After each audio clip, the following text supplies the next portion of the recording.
bien, bonsoir tout le monde. Alors, je vais remercier aux quelques-uns qui sont là. C'est vrai que deux sceptiques de suite, finalement, voilà, c'était peut-être pas la bonne idée, mais bon, c'est pas grave, on est là. Alors, on m'a demandé de rappeler un petit peu le principe des Skeptics in the Pub. Donc, nous, on est Paris Skeptics in the Pub. On se réunit une fois par mois, même si là, ça tombe 2 semaines de suite. On a fait celle de novembre il y a peu de temps, et donc aujourd'hui, c'est la conférence de décembre.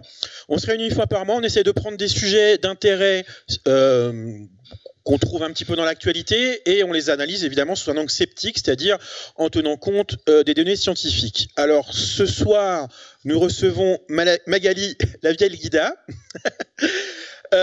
donc docteur en psychologie, qui va nous parler de quelque chose qui a fait pas mal le buzz depuis, je dirais, à peu près 1 an.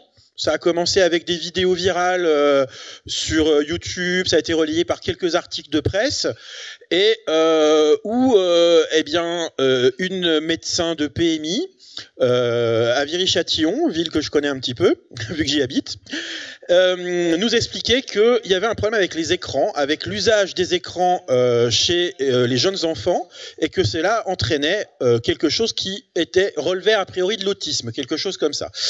Ça inquiète beaucoup de parents, ça, même aujourd'hui, je crois qu'on en parle à l'Assemblée nationale, il y a des choses comme ça, il y a des débats sur le sujet, il y a des associations qui s'appelle CAUSE, c'est ça, hein, qui s'est montée par rapport au problème de surexposition aux écrans.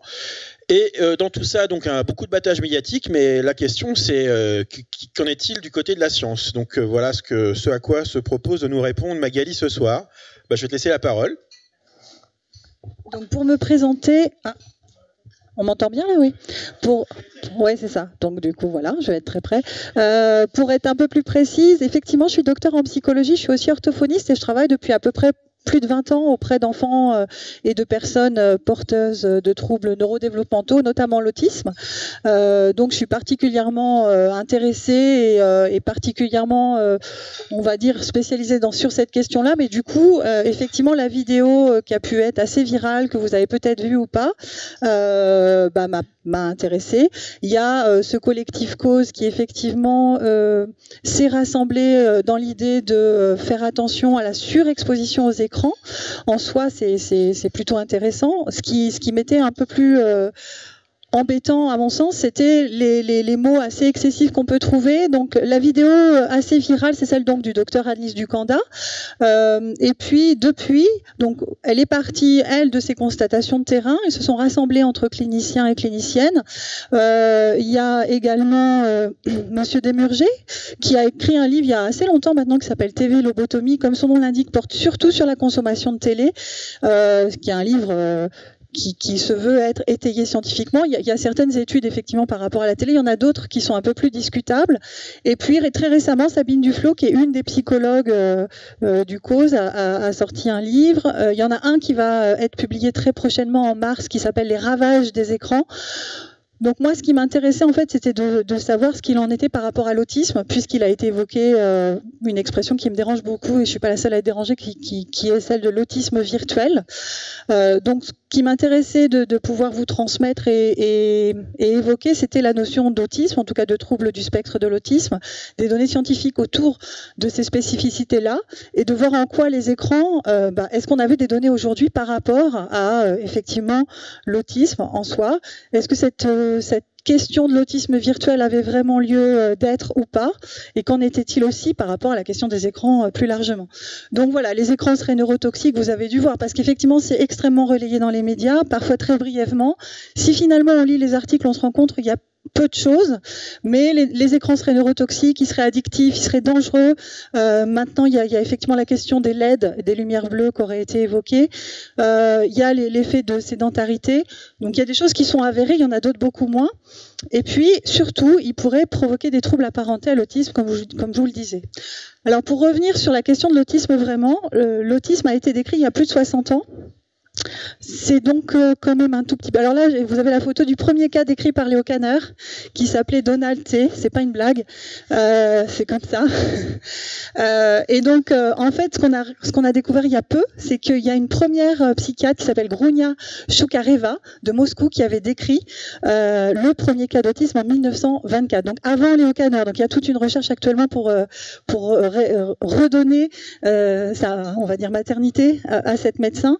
Toujours est-il qu'entre le premier cas décrit et le DSM-5, il y a plus de 60 ans, il y a quand même maintenant pas mal de données autour de ce qu'on sait de ces troubles neurodéveloppementaux. Et donc c'est un peu difficile maintenant de pouvoir se dire, tiens, est-ce qu'on aurait une cause qu'on n'aurait pas connue ? Il y a 60 ans, il n'y avait pas tous ces écrans et il y avait déjà des cas d'autisme décrits. Alors après, effectivement, la nuance qui est proposée par le cause, c'est la notion de virtuel. Et c'est justement ça qui, à mon sens, pose problème, c'est que l'autisme, c'est pas virtuel. L'autisme, c'est un trouble qui existe, qui est avéré, qui est étudié depuis longtemps. Donc désormais, par rapport au DSM-5, on a vraiment des éléments qui, au départ, étaient répartis en une triade et qui a été rassemblée désormais. Donc on a des troubles de la communication, on a des troubles des interactions sociales, et ce sont vraiment des troubles qui sont effectivement très spécifiques et qui ont pu alerter les cliniciens qui ont signalé, voilà, les enfants qui surconsomment, qui sont vraiment dans la surexposition d'écran, vont présenter ce type de trouble. Simplement, pour vraiment présenter un trouble du spectre de l'autisme, il y a d'autres critères. Il y a des critères qui sont définis très clairement dans le domaine de la communication et des interactions sociales, mais il y a aussi des comportements, des intérêts et des activités à caractère très restreint, très répétitif. Et puis, ça apparaît au cours du développement et ces symptômes altèrent le comportement de la personne. Alors, ce qui est décrit dans l'autisme dit virtuel, c'est que justement, ces troubles ressemblent, ils sont autisme-like, et puis quand on retire les écrans, ils disparaissent. Et donc, du coup, ce que je pense qu'il serait intéressant de dire, c'est que, de fait, ce n'est pas de l'autisme. Donc, c'est pas virtuel, c'est juste autre chose. C'est un trouble de la communication, c'est un trouble de surexposition et peut-être effectivement d'un manque d'interaction qui est lié à autre chose. Mais l'autisme, c'est défini par des critères précis. Ça n'a pas lieu d'être précisé comme étant virtuel ou pas. Alors, ce qui est une chose très importante, c'est cette notion de difficulté qui persiste.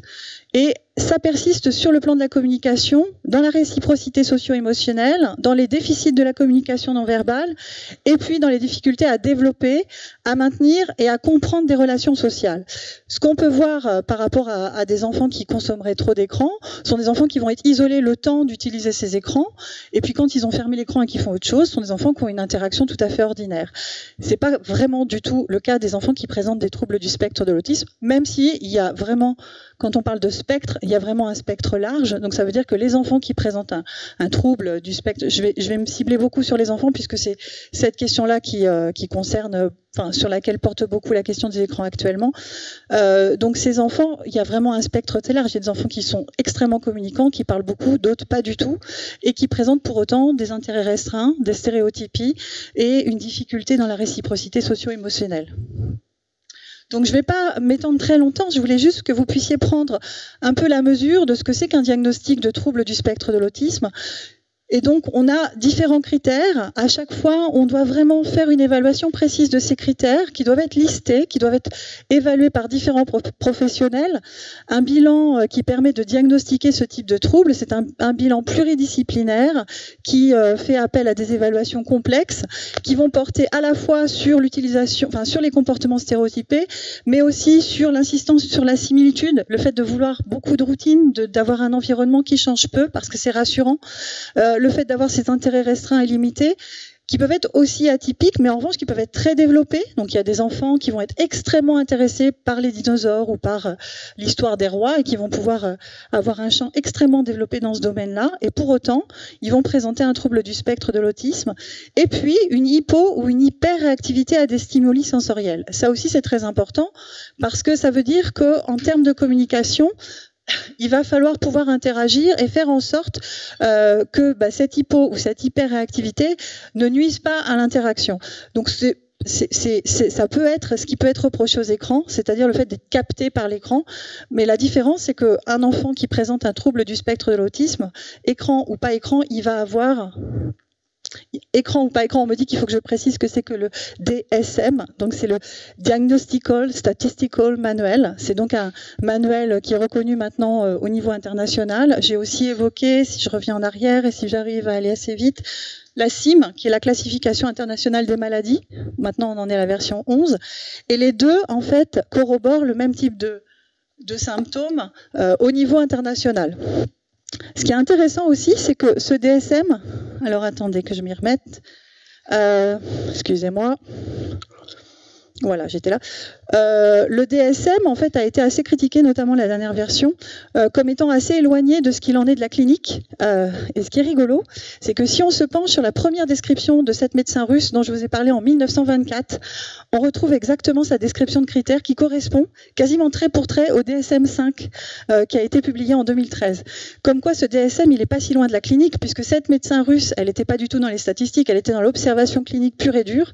Et les critères correspondent en Russie, en 1924, aux critères du DSM-5, là, actuellement, en 2013.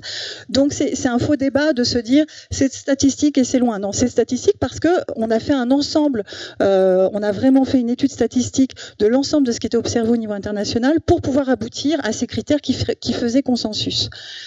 Donc pour en revenir à l'hypo et à l'hyperréactivité, elle reste indépendamment de l'environnement et il faut justement essayer de faire en sorte que cet environnement soit le moins stimulant ou en tout cas le moins dérangeant sensoriellement pour la personne ou pour l'enfant. L'autre chose qui est très importante dans les critères diagnostiques, c'est le fait que ces symptômes sont présents depuis la petite enfance, qui peuvent aussi apparaître et se manifester seulement après certaines situations quand il y a des demandes sociales qui sont dépassées. Ce qui peut faire qu'aujourd'hui on entend beaucoup parler du fait qu'il y a des femmes qui présentent des troubles du spectre de l'autisme qui ont finalement un diagnostic qui est posé plus tard parce qu'elles vont avoir un ajustement social un peu différent et qu'on va avoir plus de mal à repérer leurs difficultés. Et surtout, ces perturbations, elles ne sont pas mieux expliquées par autre chose, c'est-à-dire une déficience intellectuelle ou un retard global de développement.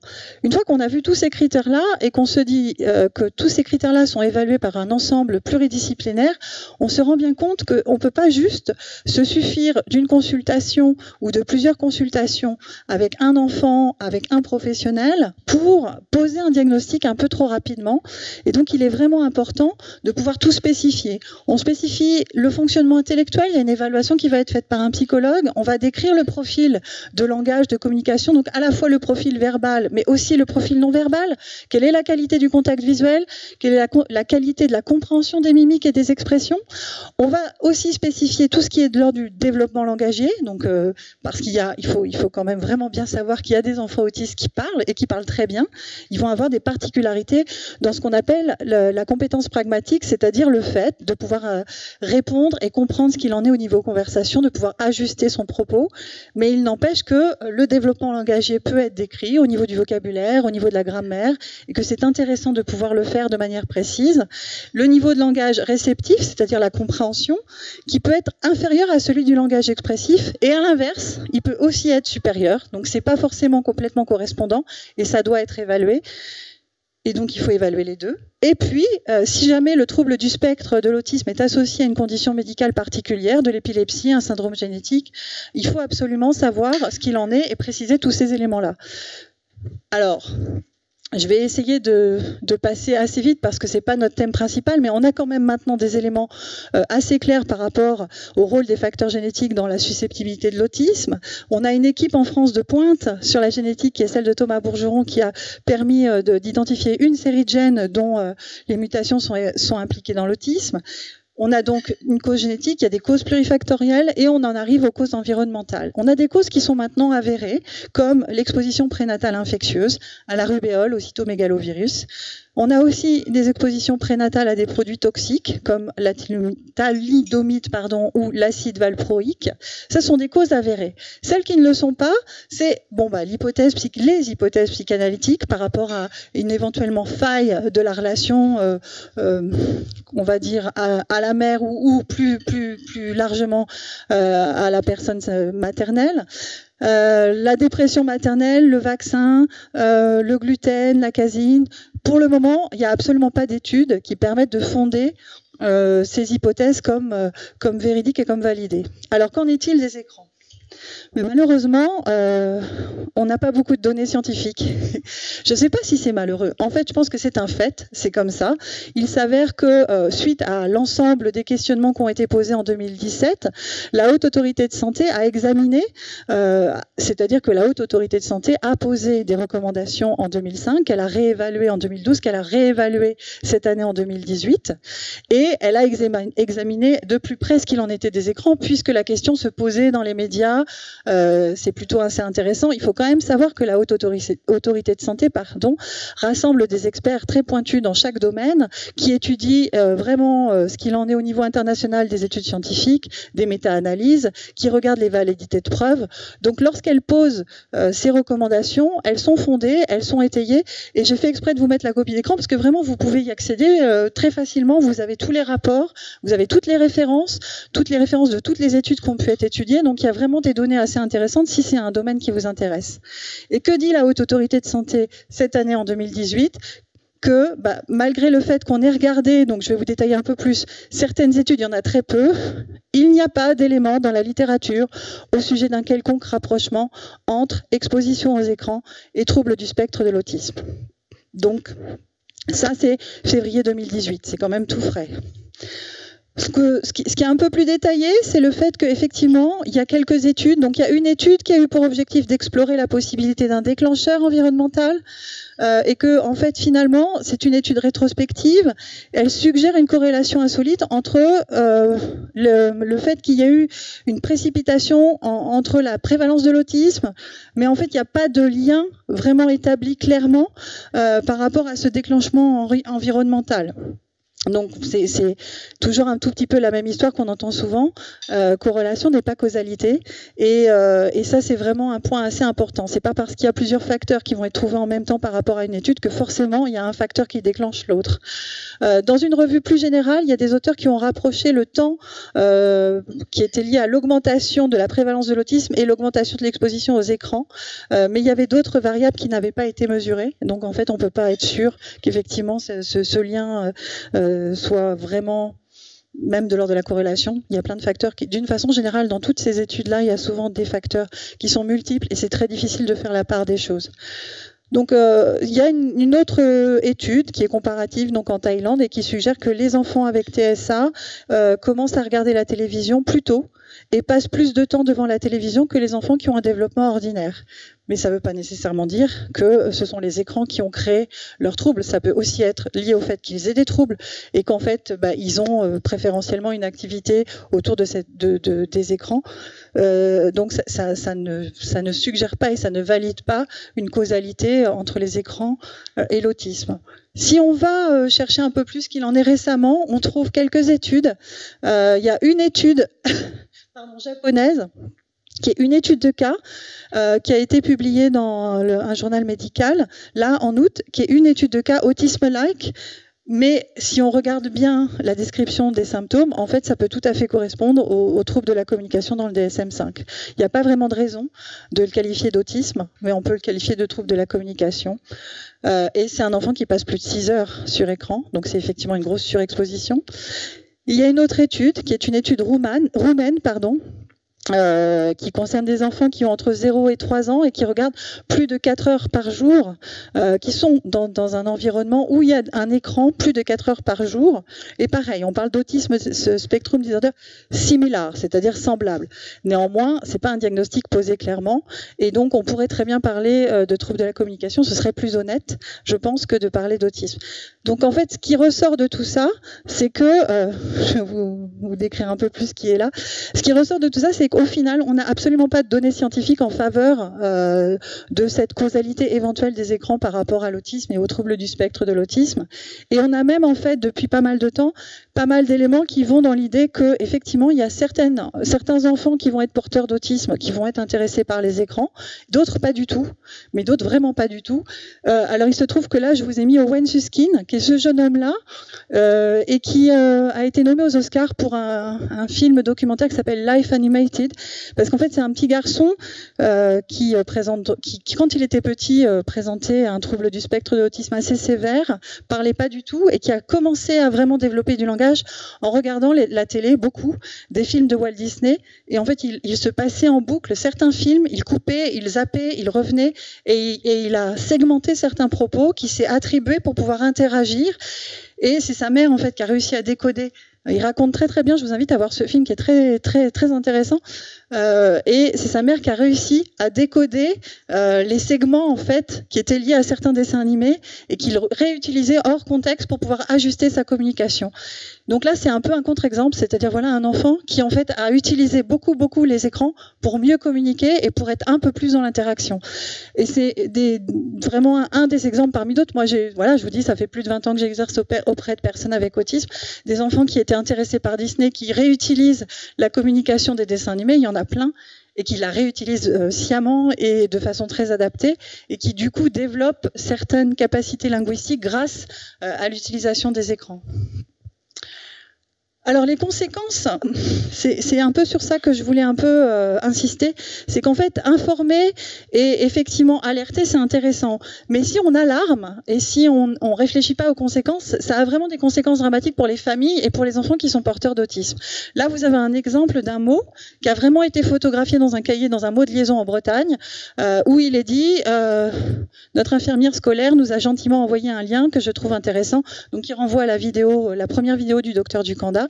Je vous recommande le visionnage de la vidéo ainsi que la lecture de l'article concernant le temps passé devant les écrans et le développement des symptômes de l'autisme. Et paf, Virtuel a disparu, ce qui veut dire qu'après, une fois qu'on a ce type de mots dans un cahier de liaison dans une école tout à fait ordinaire, des enfants qui sont porteurs d'autisme et qui vont dans cette même école, du coup, les parents vont avoir comme type de stigmatisation, vous laissez trop vos enfants sur l'écran, s'ils sont dans cet état, c'est à cause de vous.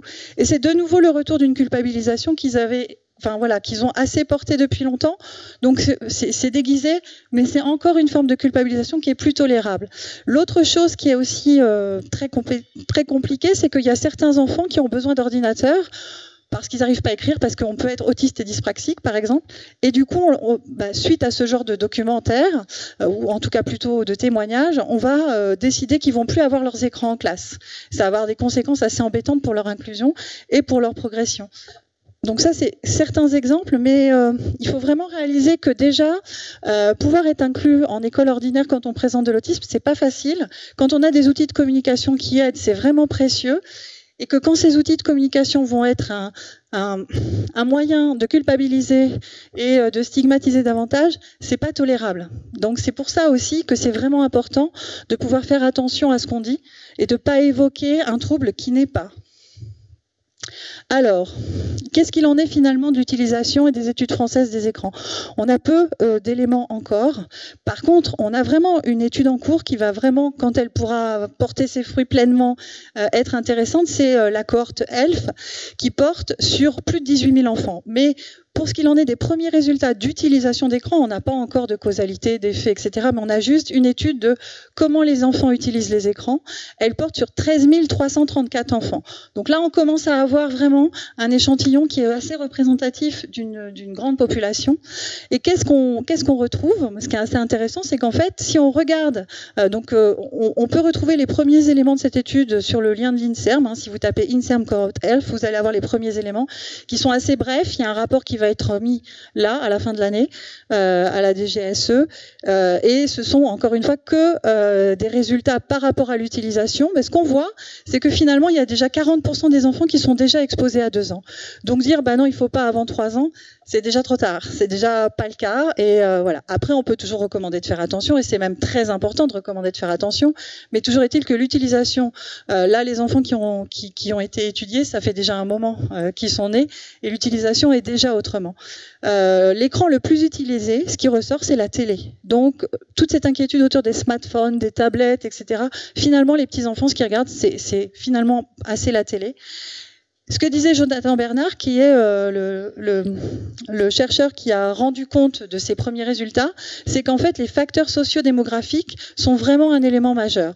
Ce qui veut dire qu'on ne peut pas se contenter d'une observation dans une région, ce qui peut être le cas par exemple de certains médecins du cause qui sont dans certains secteurs parisiens, pour faire une généralité. Il faut vraiment avoir une étude d'une grande cohorte, il faut vraiment faire des études avec des groupes contrôle, il faut vraiment faire une démarche autre que juste l'analyse de cas et une sorte de fait qu'on observe. Je ne remets pas en cause du coup les observations qui peuvent être faites par les cliniciens.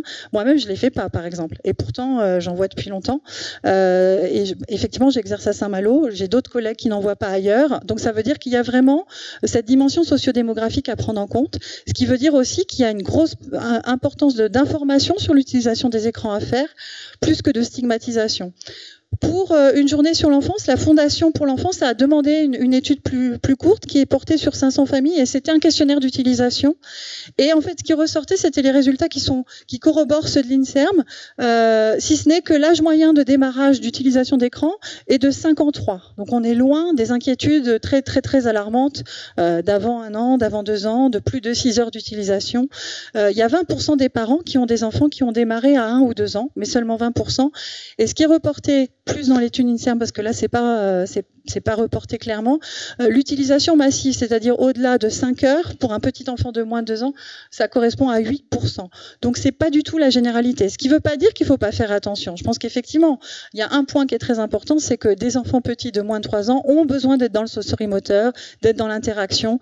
Ce qui est rapporté et dans l'étude INSERM et dans la Fondation pour l'enfance, c'est que la plupart du temps, les enfants sont pas laissés seuls dans leur temps avec la télé. Ils sont dans l'interaction que les parents vont interagir, vont commenter, mais en tout cas c'est essentiel, effectivement. On peut pas imaginer laisser un enfant de moins de 3 ans plus d'1 heure, plus de 2 heures seul devant un écran sans interagir avec et sans que ça serve de support. Alors bon, je vous renvoie juste à des choses évidentes que vous savez, mais voilà, alerter, c'est pas alarmer et c'est pas non plus désinformer. Ce qui veut dire qu'on peut pas partir d'observation de cas pour faire des généralités et pour aller affirmer scientifiquement des choses qui ne le sont pas. On peut pas. C'est juste pas correct et d'autant plus qu'il y a des conséquences derrière qui sont importantes. Il y a certains articles qui ont été publiés dans Science et Pseudosciences. Ginger, qui est un magazine sur la parentalité, je vous invite à aller voir parce que ils font un gros travail d'analyse de sources et d'articles de base et ils renvoient, voilà, c'est un magazine en ligne, et la Haute Autorité de Santé qui rassemble des experts, qui étudient et qui donnent également les sources. Vous avez les références des études. Si vous voulez aller voir et vérifier par vous-même ce que je vous invite à faire, il faut vraiment pas hésiter à aller voir ces sources-là. Et la dernière chose sur laquelle je voulais venir, c'est cette infographie qu'on a réalisée au sein du CRAIF avec Barlegraphe. Barlegraphe, c'est un adulte porteur. C'est un adulte qui est porteur d'autisme, que je connais très bien parce que je l'ai connu petit. Et petit, il était passionné lui aussi de dessins animés, beaucoup. Il regardait pas mal de dessins animés. Il est devenu infographiste aujourd'hui. C'est une passion, mais il en a fait son métier. Et donc, on a travaillé autour d'une infographie simple qui voulait dire, OK, effectivement, les écrans, c'est pas si méchant que ça. Maintenant, il faut réguler. Il y a des activités qu'on peut faire avec les écrans, à condition qu'on les régule et qu'on fasse des pauses. Et puis, pendant les pauses, et pendant qu'on fait pas autre chose, on peut aller dehors, on peut jouer, on peut lire, on peut aller à la médiathèque, on peut chanter, on peut faire plein d'autres choses. Et surtout, ce qui est essentiel, c'est le fait de partager. C'est-à-dire d'interagir autour de ce qu'on fait. Même des jeux vidéo, même des choses sur écran. Du moment qu'on est dans l'interaction et qu'on échange autour de ça, forcément, ça va être bénéfique. Il y a vraiment une étude, par exemple, assez récente aux États-Unis qui montre que les enfants de 2 ans, d'ailleurs, ils ont baissé aux États-Unis leurs recommandations. Ils avaient dit qu'il ne fallait pas d'écran avant 2 ans. Ils ont baissé à 1 an et demi parce qu'ils ont autorisé pour le chat, parce qu'effectivement, c'est grand, les États-Unis, il y a pas mal de chat, et que finalement, cette utilisation d'écran, parfois sur certaines applications bien ciblées, permettait de développer le langage, y compris de le généraliser. C'est-à-dire, il y avait effectivement une acquisition de vocabulaire par rapport à l'application, mais en dehors de cette application, il y avait une vraie généralisation en dehors. Donc voilà, c'était pour faire un clin d'œil à Barlegraphe et aussi pour vous dire que lorsqu'on a réalisé cette infographie, la maman, que je connais très bien aussi, m'a dit: c'est vrai qu'effectivement, il était peut-être trop sur écran. Il y a eu un tout petit moment où elle s'est demandé si effectivement, elle aurait peut-être pas pu faire quelque chose. Et très rapidement, elle s'est dit, mais en même temps, il en serait pas où il en est aujourd'hui. C'est-à-dire que vraiment, il en a fait son point fort et c'est ce qui fait qu'aujourd'hui, il est complètement inséré dans la société. Donc voilà, il y avait ces deux points-là qui me semblaient intéressants à vous souligner en dehors de l'infographie. C'était le fait que cette histoire de culpabilisation, elle est encore en train de revenir à cause de ça et c'est juste pas tolérable. Mais que par contre, des écrans bien utilisés et régulés correctement, c'est vraiment un outil d'insertion et d'inclusion intéressante. Voilà, je finis.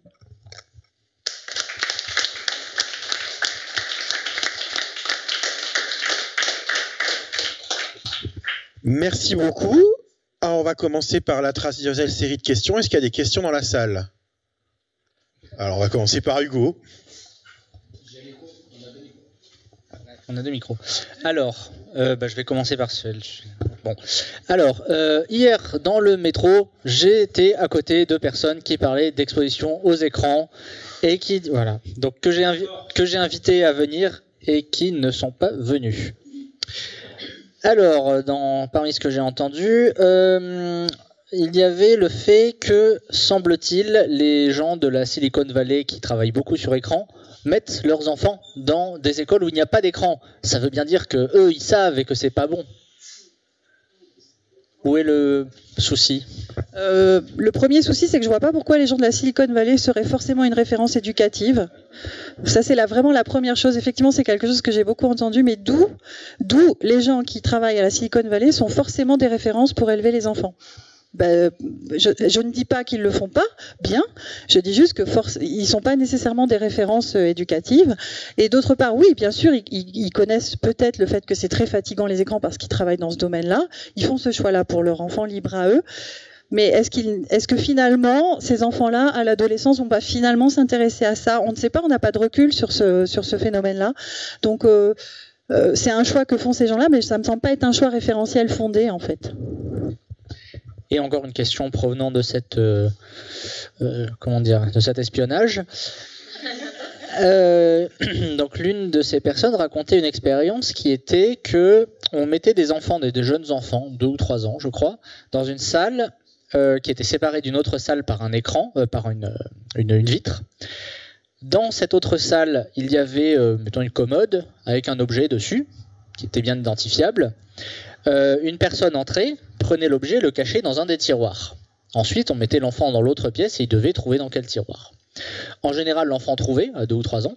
Et en fait, ça, c'était le groupe contrôle. Et on recommençait cette expérience, mais non pas en observant directement, mais en observant sur un écran la scène filmée. Et là, d'après ce que rapportait cette personne, je ne suis pas allé voir l'étude depuis hier soir, là, en revanche, l'enfant ne trouvait pas. Bah oui, mais là, du coup, j'ai envie de demander les références de l'étude parce que je suis très dubitative sur cette question. J'ai levé un sourcil aussi. Mais... Bah oui, parce qu'on fait dire aussi quand même pas mal de choses comme on veut à certaines observations. Donc oui, enfin, j'ai du mal à croire que sous prétexte que ce soit filmé, l'enfant ne puisse pas du coup réaliser que, sachant que quand même il y a pas mal de tutoriels pour les enfants qui sont des dessins animés qui les aident à apprendre beaucoup de choses. Donc je pense que l'enfant, ça dépend de l'âge, on n'a pas de critères sur l'âge. Ça dépend aussi effectivement de ce que fait l'enfant dans sa journée, de comment il est stimulé, est-ce qu'il a une fratrie. Enfin, il y a beaucoup de critères qui peuvent jouer. Donc ça m'est difficile de répondre, si ce n'est j'aimerais bien voir l'étude. Autre question? Merci pour cette intervention. Je voudrais savoir s'il y a des études sur l'exposition des enfants au papier. Parce qu'en gros, on parle d'un média, enfin d'un support. Seulement à la fin, grâce à cette belle infographie et puis à un exemple qui a été cité sur le chat, on découvre que derrière les écrans, il y a des usages et qu'il y a des usages qui sont avec l'écran qui sembleraient intéressants et d'autres qui peuvent poser des problèmes. Donc est-ce qu'il ne s'agit pas plutôt d'une question relative à la passivité ou à un flow, enfin une satisfaction facilement acquise parce qu'il y a des couleurs, ça bouge, ça fait rigoler, c'est simple à comprendre, etc. Et ça me perturbe quand même. Donc est-ce qu'il y a vraiment des études qui partent des usages et non pas simplement du fait qu'on regarde un écran ? Oui, il y a quelques études qui ont été faites sur le fait que ce soit écran passif, écran actif, effectivement par rapport à la télé notamment, où effectivement les écrans, le fait que l'écran soit interactif, sollicite beaucoup plus de capacités cognitives, permet des développements attentionnels et notamment le développement du langage dont je parlais tout à l'heure, c'est sur écran interactif, mais il y en a très peu, elles doivent être répliquées et là encore il y a plein de facteurs multiples qui sont confondus, donc du coup pour aller mais effectivement le point que vous soulignez qui est important, c'est qu'en fait tout ça, ce sont des médias, que ce soit du papier, etc. Donc tout dépend de l'utilisation qu'on en fait. C'est pour ça qu'on voulait insister sur le fait que c'est un outil formidable, ça reste un outil. Donc après, il y a plein d'autres choses à faire et le plus intéressant, c'est l'interaction qu'on peut avoir autour de cet outil-là, les apprentissages qu'on peut en faire. Tout ça, c'est possible que si on régule. Effectivement, le vrai problème, il est surexposition au écran. C'est le fait, si effectivement on dépasse 2, 3, 4 heures quand on a un enfant qui a 2, 3 ans, mais de la même façon, un enfant qui va rester 2, 3, 4 heures, qu'est-ce qu'on va dire, tout seul dans le jardin sans interaction, peut-être qu'il va quand même avoir une tendance à l'isolement et à moins interagir. On n'a pas d'études là-dessus parce qu'on se pose moins de questions sur ce phénomène-là, oui. Je me souviens d'une réflexion de Franck Ramus sur son blog qui m'avait beaucoup amusé. Il disait, si on enferme un enfant 8 heures par jour dans un placard, on va constater des troubles du développement et on ne va pas incriminer l'exposition au placard. On ne va pas supprimer les placards pour autant. Oui, de même devant un bocal de poisson rouge, si on laisse un enfant devant un aquarium très longtemps, ce à quoi les membres du cause répondent oui, mais un placard ou un écran ou un aquarium, c'est beaucoup moins intéressant et beaucoup moins stimulant qu'un écran interactif avec plein de stimulations sensorielles et il y a un espèce de feedback qui est fait par l'écran puisqu'il est interactif, qui est beaucoup plus stimulant et qui va renforcer l'intérêt à cet objet-là. Oui, le feedback, il est aussi du coup, il permet aussi d'apprendre. En fait, ça c'est aussi intéressant et je pense que vraiment toute la nuance elle est dans la régulation, et dans l'interaction que les parents peuvent faire avec cet outil-là. Ça doit rester un outil mais ça n'a pas lieu d'être diabolisé comme ça l'est et surtout ça ne peut absolument pas permettre de créer une nouvelle catégorie de pathologie qui pourrait être liée à de l'autisme ou quoi, parce que là il y a une vraie stigmatisation et c'est pas possible, il y a trop de conséquences négatives pour que ça continue. Il y a Serge Tisseron qui a publié il y a plus de 10 ans, je crois, son principe du 3-6-9-12. Est-ce que c'est fondé sur son expérience ou c'est fondé sur des études? Non, mais déjà, le livre de Monsieur Desmurger, en fait, a rassemblé pas mal de choses, mais il rassemble tout, ce livre. Il y a des études, il y a des remarques, il y a des critiques, il y a quelques études, mais qui portent massivement sur la télé. C'est-à-dire qu'il y a peu d'études encore, on n'a pas assez de retours sur ce qu'il en est de l'utilisation des écrans, et a fortiori interactifs comme les smartphones ou les tablettes. Donc non, c'est pas fondé. Après, c'est fondé sur du bon sens, et ça a du sens aussi d'utiliser son bon sens. Mais c'est autre chose. Voilà, c'est autre chose de dire, bah voilà, il faut effectivement faire autre chose. Il faut plutôt que de dire scientifiquement, on sait que, actuellement scientifiquement, non, on sait pas que, on sait que la télé, elle va jouer sur l'obésité. On sait que la télé, trop de télé, va jouer sur la sédentarité. On sait que ça peut perturber le sommeil. Il y a des choses qui sont avérées, mais sur les autres écrans, non. On peut se dire, il n'y a pas de raison, mais on n'a pas de preuves scientifiques là-dessus. Oui, bonjour. Oui. Bonjour. J'étais professeur contractuel pendant quelques années et lorsque je discutais avec des professeurs qui avaient une expérience beaucoup plus longue que la mienne, ils expliquaient avoir perçu des pertes d'attention, des pertes de concentration importantes de la part des enfants depuis une quinzaine d'années, qu'ils analysaient plutôt comme étant dues aux écrans, comme étant dues à la télévision. Et il me disait que cette perte de concentration, ils allaient la payer très très cher dans le cadre de la vie professionnelle. Difficulté à se concentrer sur des dictées, sur des éléments un peu répétitifs, nécessité de changer certains cours parce que leur attention était très peu importante. Donc moi je ne pense pas du tout que les écrans engendrent des phénomènes autistiques ou pathologiques, etc.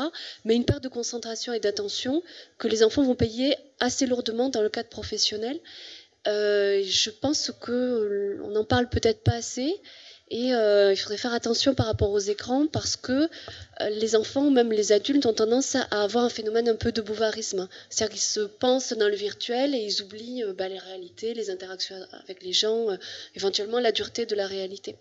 Donc voilà, moi j'ai tendance à plutôt faire attention aux écrans. Je ne regarde pas tant que ça à la télé. et on peut vivre sans être tout le temps sur les jeux vidéo, ou sur les écrans. C'est moins marrant, bien évidemment. Mais enfin, j'ai tendance à penser que ça peut être dangereux parce qu'on perd de la concentration, en fait. En fait, il y a plusieurs choses dans ce que vous dites. Il y a le fait effectivement que dans les écrans notamment interactifs, ça sollicite beaucoup l'attention. Il y a beaucoup d'attention qu'on va dire sélective et ça ne permet pas trop de maintenir l'attention soutenue. Mais là encore, ça dépend quoi, parce qu'il y a certaines applications qui au contraire vont permettre de développer, voilà. Et puis il faut pas oublier que sur écran on peut avoir des liseuses et donc dans ce cas-là, ma foi, on a une attention soutenue de qualité. Il y a l'autre chose où vous disiez plus tard ils vont le payer, mais ça on le sait pas encore. Et peut-être que plus tard finalement, étant donné que notre société elle change et qu'elle sollicite des nouvelles compétences, peut-être que ce sont des personnes qui vont être très flexibles et qui vont avoir une capacité d'analyse très rapide et de prise en compte d'éléments intéressants. On le paye.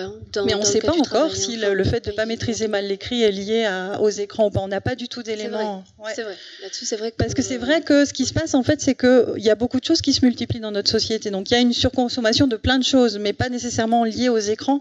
Et en fait, le souci, c'est effectivement, je pense que ce qu'observent les enseignants et certainement la réalité. Après, c'est l'explication qui est donnée qui va être calquée forcément liée aux écrans, qui, moi, me pose question parce qu'en fait, on ne sait pas. Donc, il y a aussi quand même pas mal d'outils qui permettent en termes d'écran de développer des choses intéressantes. Je me suis pas étendue beaucoup là, mais il y a beaucoup de personnes et d'enfants qui ont des troubles de la communication qui ne parlent pas, y compris des personnes aphasiques ou des personnes qui ont des maladies neurodégénératives qui utilisent un écran comme moyen de communication avec un outil de communication alternatif, avec des pictogrammes, etc. Ils n'ont pas développé de troubles particuliers attentionnels, au contraire. Ces enfants-là, ils développent une attention de meilleure qualité parce que ça leur permet de communiquer mieux et ça leur permet d'échanger. Donc on peut pas voilà. Mais après, je pense qu'il y a quand même une vraie vigilance à avoir sur la façon dont on enseigne les choses. Et je pense que plutôt que de diaboliser, ce serait intéressant que ça puisse être mieux enseigné et mieux appréhendé et intégré en fait dans les apprentissages. Ce qui est le cas dans certaines écoles. Après, c'est vrai qu'on confond quelquefois les écrans et le contenu. C'est-à-dire voir de la pub, voir des films blockbusters, etc. Enfin, c'est pas c'est ça. Super idéal et on le confond, enfin, un transfert avec les écrans en tant que tel. Exactement. Oui, c'est ce que disait monsieur. L'écran, c'est juste un support, c'est un média, voilà. Je vais ajouter un élément que j'ai lu un petit peu, c'est que on parle d'une cause éventuelle, les écrans, sur ces problèmes d'attention. Alors déjà, il faudrait vérifier s'ils sont vraiment avérés. Est-ce que vraiment il y a une différence d'attention? La perception qu'on a, l'expérience qu'on a de quelque chose est toujours très subjective. On peut se tromper énormément. Ensuite, je lis également des études qui parlent du manque de sommeil. Et ça, c'est mesuré que les enfants, aujourd'hui, dorment de moins en moins, perdent du temps de sommeil.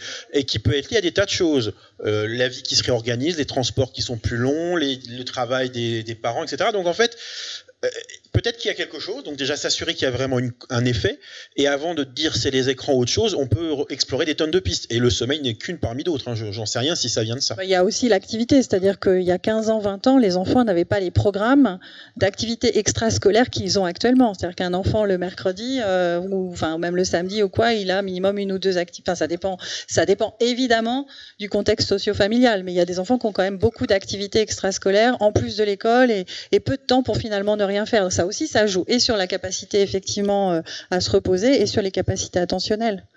Et c'est pas tellement pris en compte, on oublie en fait, parce qu'on est pris dans cette dynamique tous.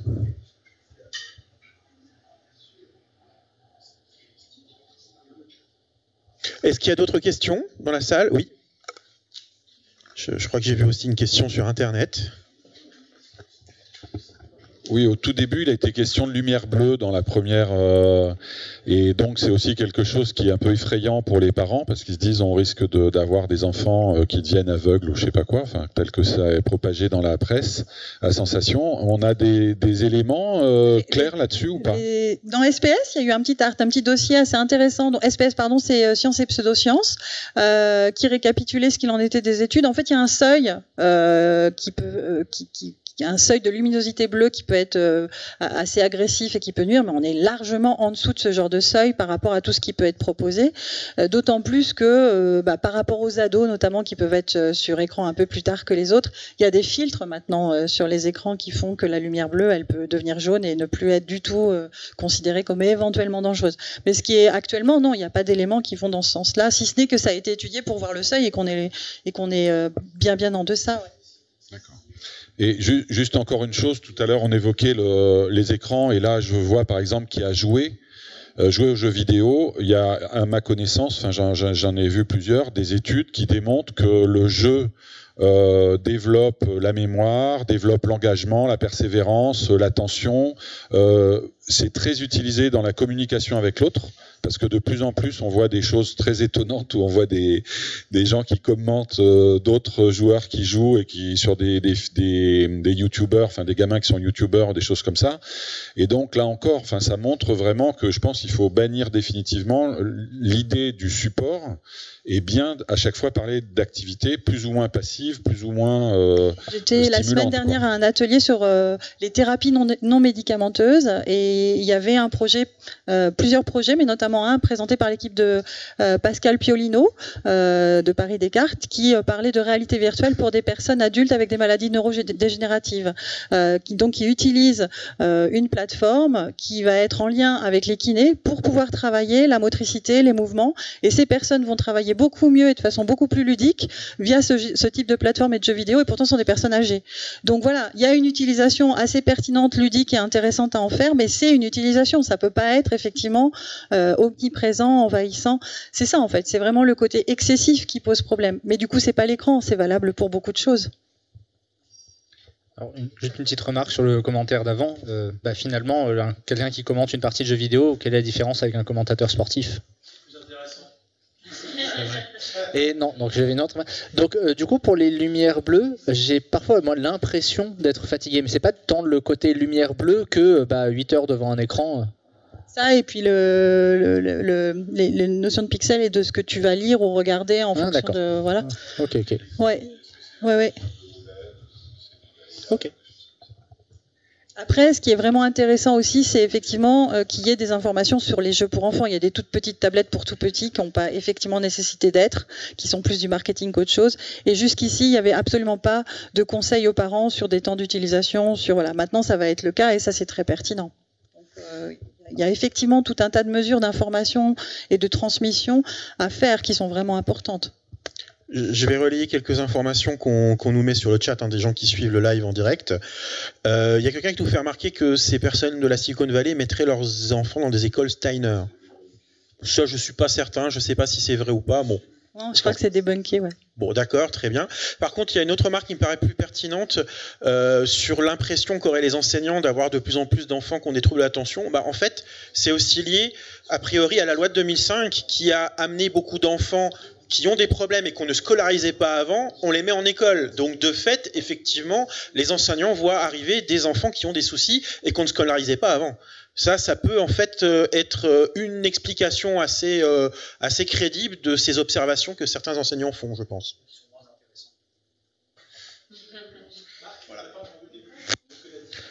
À propos des enseignants, je recommence. Alors donc je disais, j'ai lu sur, on entend mieux comme ça.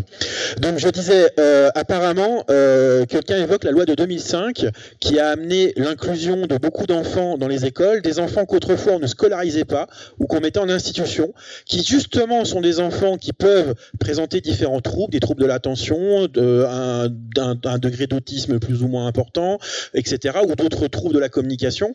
Et tous ces enfants qui n'est pas scolarisé avant, forcément, en les voyant arriver dans les classes, on peut avoir l'impression que, tiens, c'est bizarre, maintenant les enfants ont des problèmes qu'ils n'avaient pas avant. Ils n'étaient pas là. Ça peut peut-être être ça peut être un des facteurs d'explication de cette perception. Je sais pas après moi.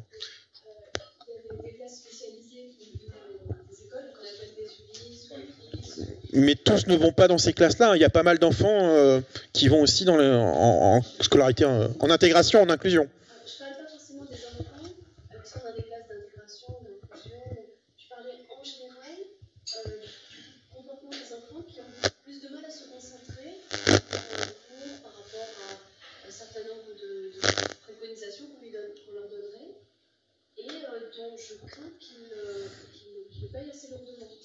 Et c'est parce que l'apprentissage, parce que peut-être que les écrans ou la télé, c'est la facilité, c'est un atout qui nous est apporté, et c'est moins. Alors, Bon, je vais essayer de résumer. Je vais essayer de résumer ce que tu dis par rapport au, parce que là c'est du coup j'ai pas pu venir apporter le micro. Donc ce que tu nous dis, c'est que tu as quand même l'impression que de manière globale, ils ont des difficultés à suivre un cours, plus de difficultés à se concentrer et à faire des efforts. Bon. Moi, la problématique, tu vois, en tant que sceptique de base, c'est comment je mesure ça. Est-ce que j'ai de quoi le mesurer? Est-ce que j'ai quoi de le comparer à un avant? Et de quel avant on parle? Tu vois, c'est parce que là, comme ça peut être inquiétant, mais il faut pouvoir le mesurer pour le rendre objectif, véritablement. Voilà. Après, je sais pas plus. La mesure, c'est globalement, oui, il y a des études scientifiques, mais sur ça, il y en a pas. La maîtrise des apprentissages, globalement, c'est vrai qu'on va pas forcément faire du mieux. Après, bon, c'est peut-être Sur le champ de l'attention, je vous recommande les travaux qui sont dirigés par Lachaud à l'INSERM à Lyon, et en particulier avec des déclinaisons directes au niveau éducatif, puisqu'il y a un programme qui s'appelle ATOL, ATOLE, qui vise à éduquer les enfants à l'attention, et donc avec tout un programme qui fonctionne à la fois pour des petits. Donc dès la maternelle, on peut faire un travail d'éducation à l'attention avec des choses très très mesurables sur la façon dont les choses, dont la perte d'attention intervient, et les techniques qu'on peut faire acquérir aux enfants pour que ils ne perdent pas pied quand justement l'attention est en train d'être dispersée. Donc ça, il y a plein de choses qui existent. Oui, c'est vraiment en cours, et ça fait appel à ce qu'on appelle la métacommunication, c'est-à-dire le fait de effectivement pouvoir métacognition, pardon, le fait de pouvoir réfléchir à sa propre cognition. Est-ce que je suis capable de faire attention? Est-ce que j'ai bien fait attention? Et de transmettre ça très petit, c'est vraiment effectivement extrêmement intéressant parce que ça permet aux enfants de réguler, de s'auto-réguler et de réguler leur comportement de cognition, d'attention. Ouais. Et aussi de repérer le moment où la perte d'attention est susceptible d'arriver, quoi. Tous les signaux qui permettent de voir qu'on va décrocher.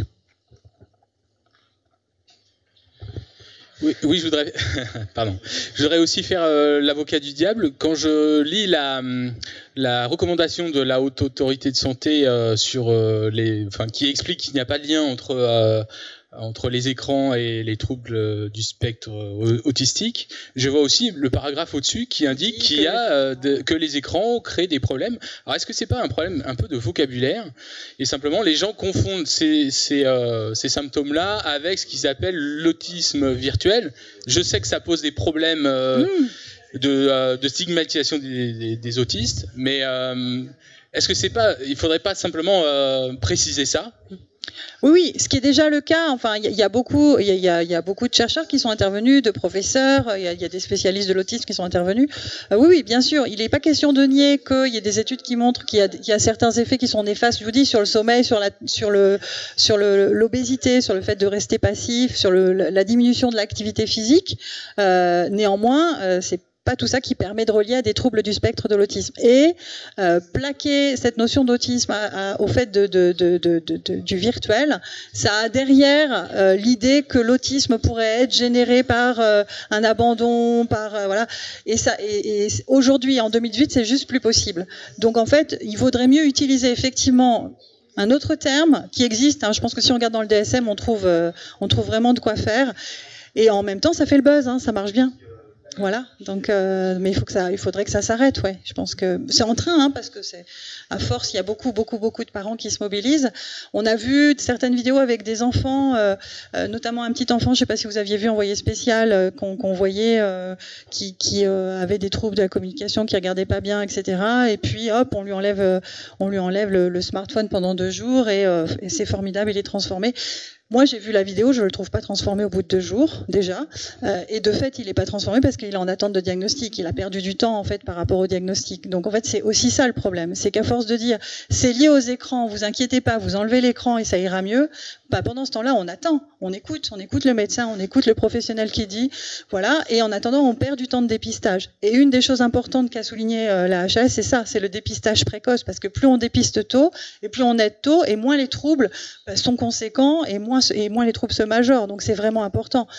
Et du coup, il vaut quand même mieux faire un diagnostic qui va dire, bah non, il n'y a pas ce type de difficulté, plutôt que de se dire, c'est lié aux écrans, on enlève les écrans et tout ira mieux. Parce que de fait, voilà. Et quand bien même ce serait lié aux écrans, c'est-à-dire il n'y a pas d'autisme, il y a un trouble de la communication, bah de fait, même si on enlève les écrans, ça va pas mieux tout seul. C'est un enfant qui a un retard de langage parce qu'effectivement, il a pas de stimulation, il faut quand même bien qu'il bénéficie d'une aide pour pouvoir récupérer certains développements. Donc, je pense qu'au final, c'est pas suffisant de dire on enlève les écrans et tout ira mieux. Je pense qu'il vaut mieux apprendre à s'en servir. Bonsoir. Moi j'avais une question, vous en avez parlé un peu subrepticement au début et un petit peu après. C'est au sujet de Michel Dimurger qui cartonne bien sur YouTube avec une conférence adaptée de son livre, TB Lobotomie, dont on me parle sans arrêt. Vous en avez parlé un petit peu. C'est quoi la valeur scientifique? Il a fait la littérature, il s'appuie sur des études sérieuses où il donne un peu le doigt mouillé intuitivement, les écrans c'est pas bien, la télé c'est pas bien.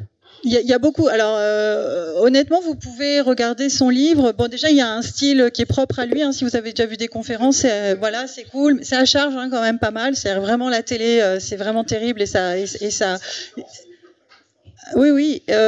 Néanmoins, quand vous regardez la Bible, il y a beaucoup de références dans la bibliothèque, mais ça va de la citation de Paris Match à une étude, effectivement.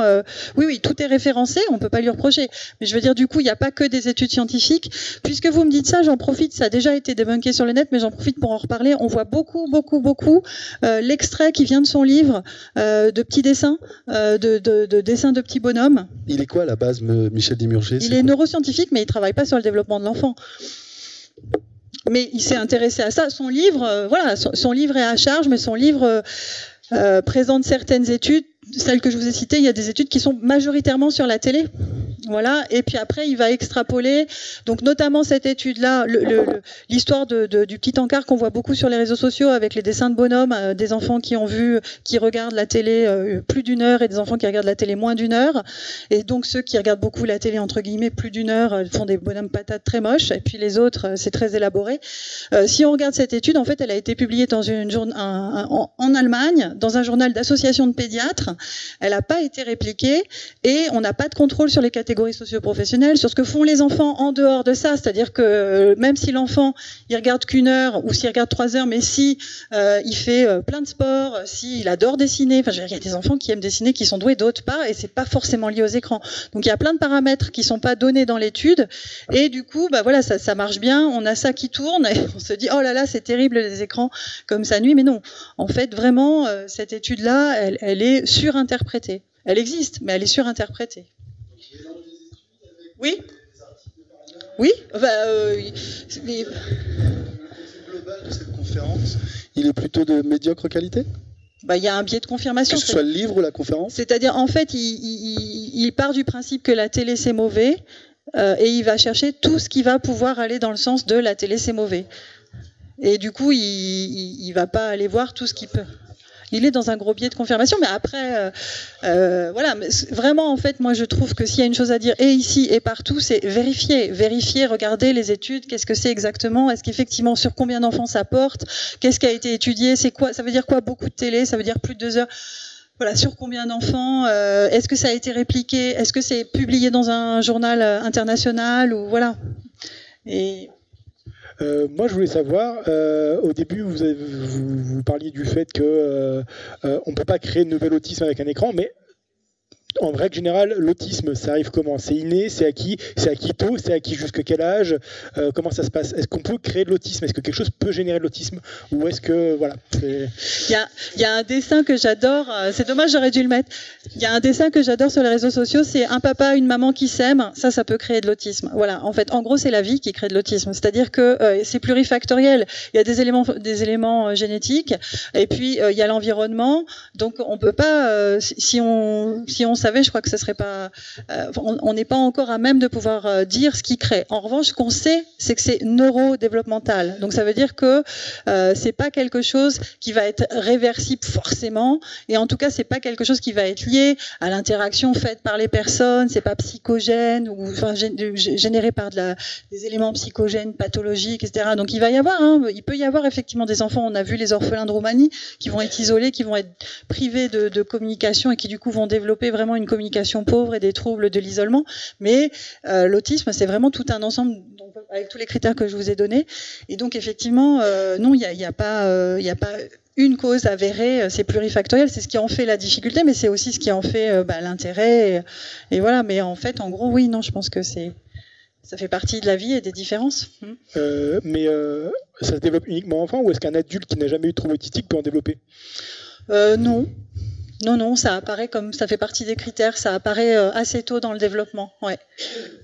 Après, ce qui peut être possible, c'est que ces troubles aient été présents, que la personne ait réussi à développer un minimum de comportements sociaux de façade, prennent beaucoup sur elle, et que tôt ou tard, à un moment donné où les interactions sont beaucoup plus sollicitées, alors elle se retrouve vraiment mal, et là on va pouvoir diagnostiquer un autisme dit de haut niveau, c'est-à-dire que la personne elle parlait, elle interagissait, mais elle n'était pas forcément bien, elle avait certains intérêts restreints, mais elle n'en parlait pas, enfin vous voyez, mais non, ça ne se développe pas à l'âge adulte, non, c'est là et ça ne part pas, ça peut changer, ça peut se modifier, mais oui.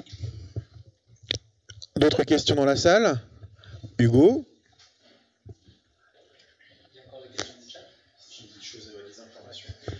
C'est une remarque par rapport c'est plus une remarque par rapport à ce qu'on disait avant, c'est que on disait que même admettons que on soit dans cette situation où on enlève les écrans et pouf ça va mieux, c'est assez je sais pas, les gens qui pensent ça, ils considèrent pas que 20 ans après il va falloir dans le monde professionnel côtoyer des écrans. Enfin, ça me paraît assez illusoire de dire on enlève les écrans et pouf c'est réglé. Enfin, c'est réglé. Déjà, qu'est-ce qui est réglé? Et puis, enfin, dans le monde du travail aujourd'hui, de fait, il y a des écrans. Donc finalement, je vois pas trop où vont ces gens de toute façon. Alors, sur ça, Hugo, je peux te répondre parce que j'ai lu un petit peu ce que ces gens racontent. Ces gens racontent que l'écran est un problème chez l'enfant pendant son développement. Ils prétendent pas que ça a des conséquences chez un adulte. Ça serait spécifique en tant que gène du développement d'un enfant. Donc, du coup, ta remarque n'est pas forcément pertinente dans leur théorie. Voilà, dans leurs hypothèses plutôt. Autre chose ? Alors, je vais relayer quelques informations que nous donne Christine Claus, que je remercie sur le chat. Donc, elle nous parle un peu des enfants handicapés qui sont scolarisés. Alors, effectivement, il y avait déjà des gens qui étaient inclus depuis les années 70, mais ça a énormément augmenté. Alors là, j'arrive pas à remonter la fenêtre, mais elle nous dit qu'en 2016-2017, en gros, environ 300 000 enfants en situation de handicap ont été scolarisés dans des écoles et établissements relevant du ministère de l'Éducation nationale. Elle nous donne les détails entre le premier degré et le second degré, mais une augmentation de 7,5% d'élèves en situation de handicap scolarisés en milieu ordinaire. On ne parle pas de classe spécialisée. Donc, encore une fois, cette hypothèse du fait qu'il y a tout simplement plus d'enfants qu'on écartait avant du système qui sont présents maintenant peut expliquer un certain nombre d'observations ou de ressentis que peuvent avoir. Et peut-être aussi, et là, je connais assez mal, mais il y a beaucoup d'amis profs qui me le disent, peut-être aussi que les enseignants n'y sont pas préparés. Ne savent pas forcément toujours comment les prendre en charge. En tout cas, tous ne sont pas forcément formés à ça. Ça peut aussi entraîner des difficultés. Tu veux réagir à ça? Je vais te donner le micro que ça puisse être entendu de tout le monde. Non, mais ça va être très rapide. C'est vrai que les professeurs ne sont pas forcément formés par rapport à tout un ensemble de problématiques. L'autisme ou même au niveau de la dyslexie. La majorité des professeurs que j'ai côtoyés étaient incapables, et moi la première, on était incapable de dire ça c'est une erreur d'inattention, ça c'est un problème de dyslexie. Donc les professeurs s'adaptent. C'est vrai que c'est compliqué d'avoir vraiment une formation par rapport à ces questions. Je parlais de la dyslexie. Oui. Non, mais il y a une petite prof, moi j'étais que prof contractuel, donc j'ai pas eu assez d'expérience en fait. Au niveau des contractuels, je vois un petit peu comment se passer le recrutement, ça peut être extrêmement rapide et sans formation. Oui. Bien. Encore une dernière chose, Hugo, et puis on va conclure. Tout bêtement, donc moi j'ai vu le processus en mathématiques une fois qu'on a l'agrégation. Donc on a l'agrégation le 15 juillet à peu près et on est en classe le 1er septembre à peu près. Donc en termes de formation, on est à peu près au niveau 0. S'il y a en pédagogie, s'il y a quelques cours avant, quelque chose comme en urgence, gérer sa classe les premières heures. Je plaisante pas, c'est vraiment. Et bon, c'est peut-être une impression de ma part, mais j'ai l'impression que depuis finalement une dizaine d'années, on a de moins en moins de formations aux profs comme ça. Donc quelqu'un qui est moins formé à la pédagogie, c'est peut-être pas étonnant qu'il arrive à moins tenir l'attention de sa classe. Donc il y a ça aussi à étudier à mon avis. Merci Hugo. Alors je vais remonter juste une dernière information d'Anne-Laure qui nous dit ça sur le chat. Il y a des formations et il y a des sites spécialisés pour les profs avec des fiches, etc. Ça peut être en tout cas à signaler. Peut-être que c'est pas assez connu et que les profs ne savent pas comment s'informer. Alors c'est vrai que peut-être qu'ils s'attendent à ce que la formation vienne de l'institution, mais voilà, il y a quand même moyen apparemment. C'est certainement perfectible. Ça, voilà, c'est certainement perfectible, mais il y a quand même moyen peut-être aussi au niveau des professeurs, des enseignants de tout niveau, d'essayer de s'adapter à ces changements. Que ce soit les écrans ou autre chose. Voilà. On va remercier Magali. Moi, merci.